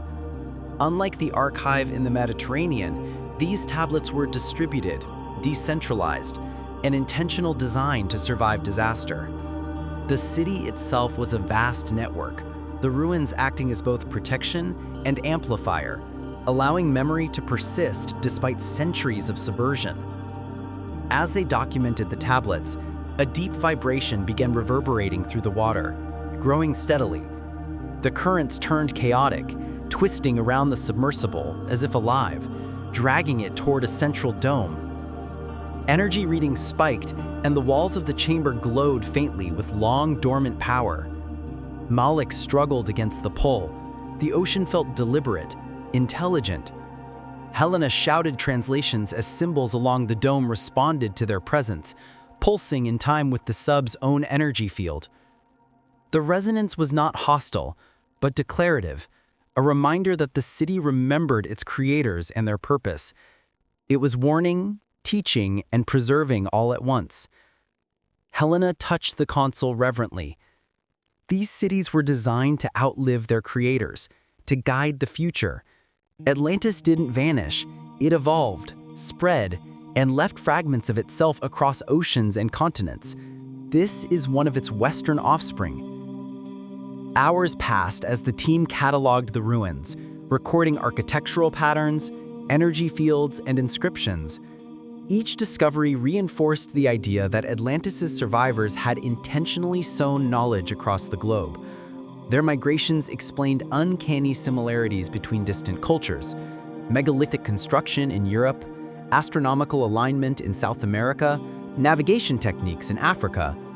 Each artifact, each ruin, each glyph was a breadcrumb along the trail left by a civilization that refused to vanish entirely. Finally, as the submersible ascended toward the surface, the ocean calmed. Above them, stars glimmered faintly, as though aware of the world below. Malik exhaled slowly, a mix of exhaustion and exhilaration. Helena stared at the horizon, voice barely audible over the sub's hum. "We've seen it, but this is only part of the story. The Atlantic still hides secrets, larger, older, perhaps closer to the original heart of Atlantis." Malik nodded, eyes reflecting the silvered sea. "And the world must hear it, before it forgets again." The vessel broke the surface at dawn, revealing an ocean that glimmered with possibility, a horizon stretched wide with untold stories. Atlantis had left its legacy across continents and oceans, leaving behind knowledge encoded in stone, energy, and memory. And Malik, Helena, and their team had only just begun to trace its path. The waves were restless as the research vessel cut through the Atlantic, a silver expanse stretching toward horizons unbroken by land. The sun hovered low, casting a faint amber glow across the churning waters, painting the crests of waves with molten light. Malik stood at the bow, arms braced against the wind, feeling the pulse of the ocean as though it carried a message from the depths. Every current, every ripple seemed to resonate with something ancient. Echoes of cities lost, survivors scattered across continents, and knowledge buried beneath layers of water and time. He had once believed Atlantis to be a single city, a singular catastrophe, but the evidence had forced him to reconsider. Atlantis was not a place, it was a civilization, a network, a culture of survival and memory that had spread across the globe, leaving fragments wherever humans had dared to walk and navigate. Helena joined him silently, scanning the horizon with eyes sharpened by obsession and wonder. The codex had led them to the western reaches, a chain of submerged landforms and ridges long erased from modern maps, but preserved in the careful memory of an ancient civilization. She adjusted the sensors on her wrist, receiving live updates from the submersibles that now hovered beneath the surface, scanning for anomalies. "We are close. These ridges are artificial, not entirely natural. Look at the geometry, the angles. It's impossible for currents and sediment alone to create this. There are streets, plazas, even what appears to be a central citadel. Her voice trembled, not from fear, but from the weight of revelation. The survivors carried knowledge across the ocean, not just across land. This is the continuation of the Atlantean diaspora. Malik's thoughts drifted to the murals in the Sahara, to the spirals carved into stone, to the crystalline tablets they had recovered beneath the Atlantic waves. He realized that Atlantis had been a civilization defined not by territory, but by the preservation of knowledge. Its cities, its structures, its technology, all designed to outlast the human lifespan, to endure beyond catastrophe. The survivors were not merely fleeing, they were safeguarding. They carried energy systems, mathematical principles, navigation methods, and cultural motifs to distant lands, leaving traces in every civilization that would rise centuries later. The ocean had become both protector and conveyor, swallowing and preserving simultaneously. The submersible descended into the depths, the sunlight vanishing as darkness enveloped them. Bioluminescent organisms clung to the edges of cliffs and ruins, illuminating massive structures like sentinels of the past. As they approached a ridge, the sonar picked up intricate patterns, a network of walls, streets, and chambers, forming a city of staggering scale. Helena's voice crackled over the comms, excitement tempered by awe. The main plaza is enormous, at least 4 times the size of anything we've seen. Look at the alignment of the streets. They correspond to tidal currents and magnetic flows. This is advanced, not just architecture, but engineering designed to interact with the ocean itself. Malik's hands gripped the console. Every reading confirmed what they had suspected. The survivors of Atlantis had adapted to their environment with unparalleled sophistication. Energy conduits carved into the stone hummed faintly, resonating at frequencies they had recorded in the Mediterranean and the Sahara. It was as if the cities themselves were alive, each one a fragment of collective memory, each one maintaining a rhythm that linked it to every other settlement in the diaspora. They were not ruins in the conventional sense. They were archives, ecosystems, and repositories of human knowledge preserved under layers of water and stone. They navigated into the city's heart, passing massive plazas adorned with bas-reliefs depicting oceanic migrations, technological innovations, and astronomical observations.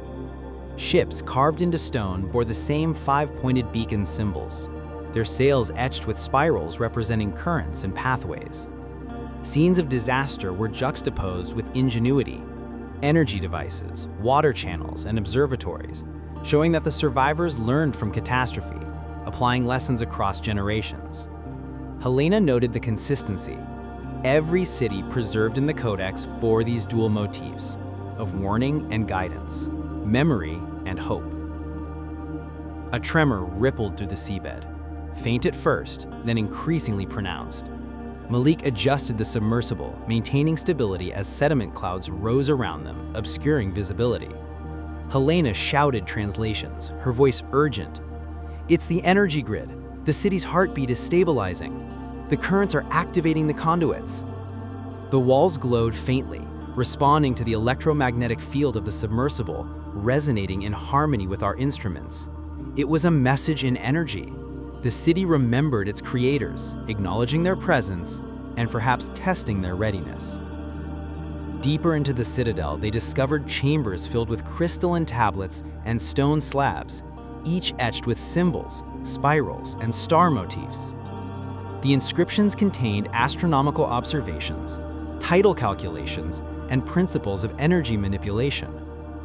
Helena's translation revealed detailed accounts of celestial alignments, suggesting that the Atlanteans had not only mastered engineering and navigation, but had also tracked planetary cycles with precision. The tablets hinted at the survivors' broader ambitions to safeguard knowledge and guide future generations, ensuring that even in the absence of their civilization, humanity might benefit from their discoveries. Malik's attention was drawn to a massive mural spanning the length of one wall. It depicted a sequence of migrations, cities rising and falling, humans traveling across oceans, and symbols marking the spread of knowledge. The mural suggested a deliberate plan to disseminate Atlantean wisdom, with each settlement acting as a node in an intricate global network. Helena traced the spirals with her fingers. This is a map, a blueprint of cultural propagation.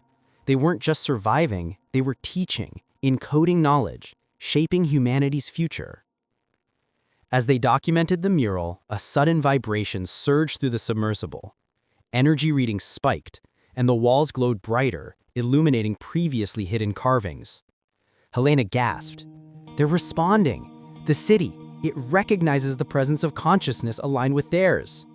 Malik realized the full implication. These were not inert ruins.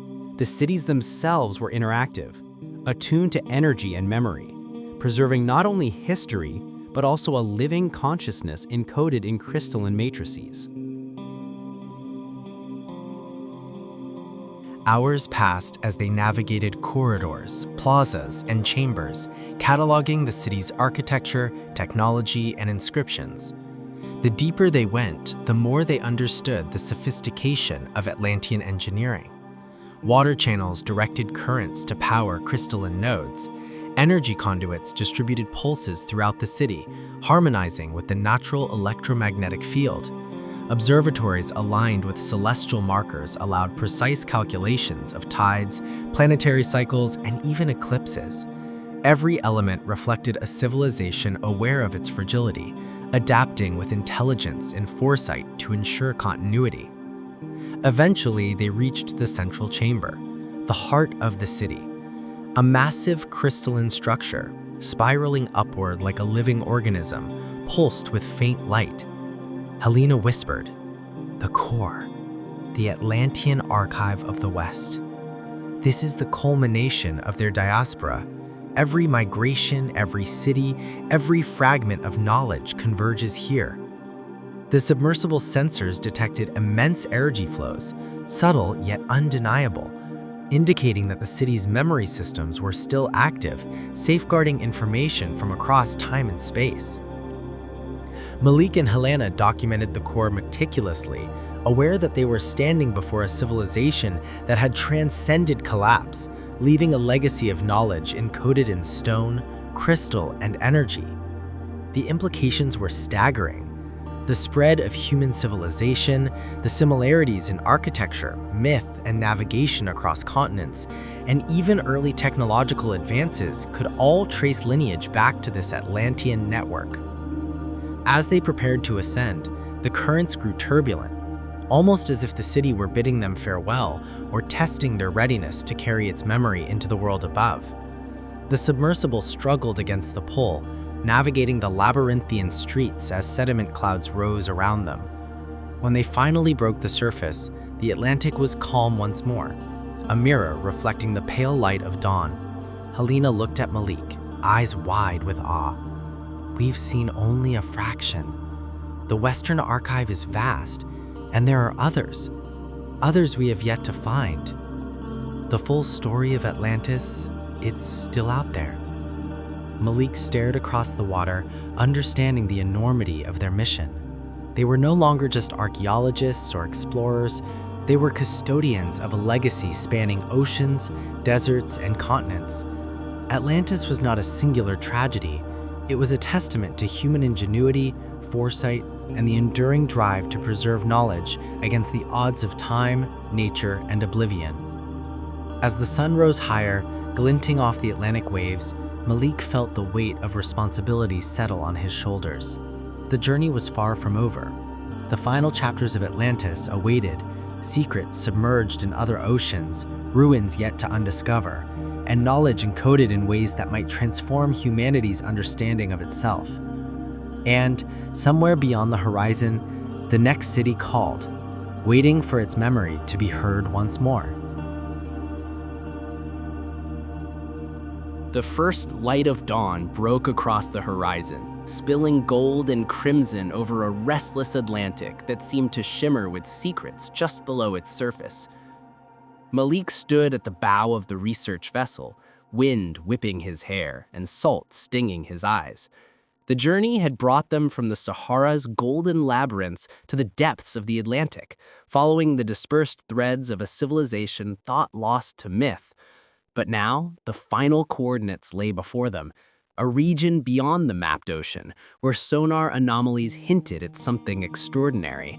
The Codex had whispered of it for centuries, the heart of Atlantis, preserved beneath the waves, where the original knowledge, energy, and memory of the civilization had been concentrated.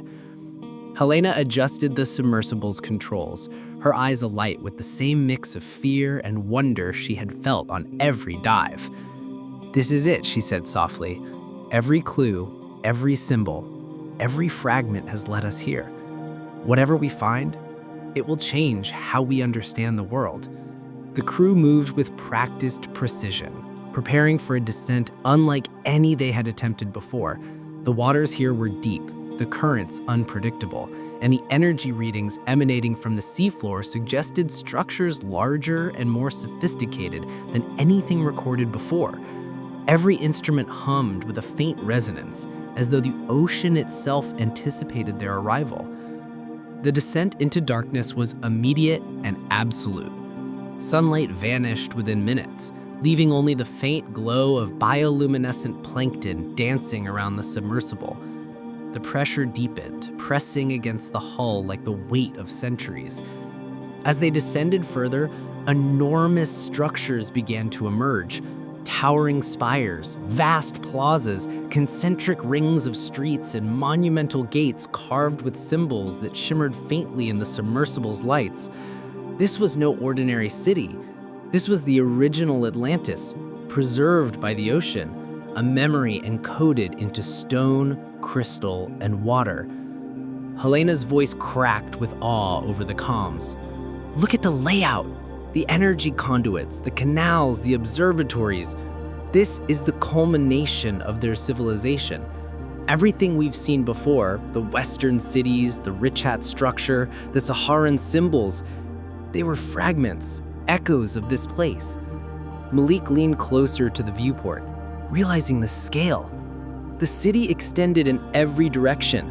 Structures rising from the seabed like frozen titans, streets and plazas still intact despite millennia of submersion. Coral and sediment had softened the edges, but the intelligence behind every curve and line was undeniable. As they navigated the city's central avenue, enormous murals and bas-reliefs came into view. Scenes depicted the rise of Atlantis, its mastery of energy and navigation, the spread of knowledge across continents, and ultimately, its tragic collapse.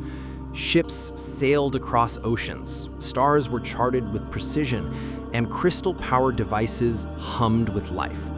One mural dominated the plaza, a massive spiral enclosing a 5-pointed star, the beacon of knowledge, linking Atlantis to every survivor city, every symbol in the Sahara, the Atlantic, and beyond. Helena's hands shook as she traced the carvings. They didn't just preserve knowledge, they encoded consciousness. Malik adjusted the sub-sensors, following the energy pulses toward a massive central dome, partially collapsed but still astonishingly intact. The readings spiked, electrical currents converging within crystalline arrays embedded in the structure. Helena translated the glyphs along the walls. Here lies the archive of memory, the heart of Atlantis. Every principle, every formula, every map, every story, the essence of a civilization preserved for the ages. She paused, swallowing hard. They built this not for themselves, but for the future, for us. Inside the dome, the submersible's lights illuminated crystalline pillars rising from the seabed, each one etched with spirals, star symbols, and wave patterns. The energy within the crystals pulsed in response to their presence, resonating at frequencies that seemed to communicate directly with the mind. Helena gasped, realizing that these were not merely inscriptions, but active memory matrices, designed to preserve thought and experience. The Codex had hinted at this. The Atlanteans had encoded consciousness itself, ensuring that even in the absence of physical civilization, their knowledge could survive. The team moved carefully, documenting every artifact, tablet, and energy conduit. Malik's heart raced as they approached the massive crystalline dais at the center of the dome. It radiated energy in waves, a pulse that seemed almost alive. Helena's voice trembled. This is the core, the repository of all Atlantean knowledge. If we can understand it, we can unlock everything. Their technology, their navigation, their understanding of the stars, the tides, the planet itself. The realization was overwhelming. The city was not dead. It had been waiting patiently for those capable of interpreting its memory. As the submersible approached the core, the energy pulses intensified, bathing the interior in a soft blue glow. Symbols on the crystalline dais shifted subtly, aligning with the vessel's energy field. It was interactive, responsive, a living archive that required consciousness to activate. Malik felt a tremor run through his body, as if the knowledge itself had reached out, testing the limits of his mind. Helena guided him through the interface, interpreting symbols that revealed principles of Atlantean energy manipulation, advanced maritime navigation, and architectural methods that could withstand both time and catastrophe. Hours passed in a blur of awe and exhaustion. Every tablet, every carving, every conduit revealed new insights into a civilization that had understood the interconnectedness of nature, technology, and consciousness. The Codex had only been a guide. The heart of Atlantis was the encyclopedia itself. Helena noted the consistency, the spirals, stars, and currents found in other sites. The Sahara, the Richat structure, the Western Atlantic were all nodes in a global network, linked through knowledge, energy, and human migration. As they prepared to ascend, a subtle tremor rippled through the dome, sediment clouds rising like smoke. Helena whispered urgently, "The city is alive. It's recognizing the preservation of knowledge, the continuation of its purpose. We must document everything, but we must also respect it. Atlantis was never meant to be exploited, only understood and preserved." Malik nodded, feeling the weight of responsibility settle on his shoulders. They were no longer merely explorers. They were stewards of a civilization whose legacy spanned oceans, deserts, and continents. Breaking the surface, the team emerged into the early morning light, the Atlantic calm once more. The sun reflected on the waves, illuminating the horizon with a promise of discovery yet to come. Malik and Helena shared a look, knowing that the journey was far from over. Atlantis had not disappeared. It had dispersed, evolved, and left a legacy that shaped the world. Every spiral, every symbol, every city was a thread in a vast tapestry connecting human civilizations across time and space. They had seen the heart, and with it, the full scope of Atlantis's influence. Malik raised his eyes to the horizon, understanding that their mission had only just begun. The heart of Atlantis was a beacon, a reminder that human knowledge could survive disaster, that memory and consciousness could transcend destruction, and that civilization itself was a living, evolving network. The world above awaited the revelation of these truths, the unlocking of knowledge that could illuminate the past and guide the future. Atlantis was no longer a myth. It was a testament to humanity's resilience, ingenuity, and the enduring power of memory. As the vessels sailed toward the distant horizon, that ocean whispered in waves, carrying secrets, histories, and echoes of a civilization that had refused to vanish. Malik, Helena, and their team knew that the discovery would change the world, not because they had conquered Atlantis, but because they had understood it, preserved it, and honored its enduring legacy. The heart of Atlantis had spoken, and humanity was finally listening. Be part of the story. You've just experienced one of countless stories that shaped our world. If you believe every story deserves to be told, then subscribe now and be part of this growing community of thinkers, dreamers, and explorers.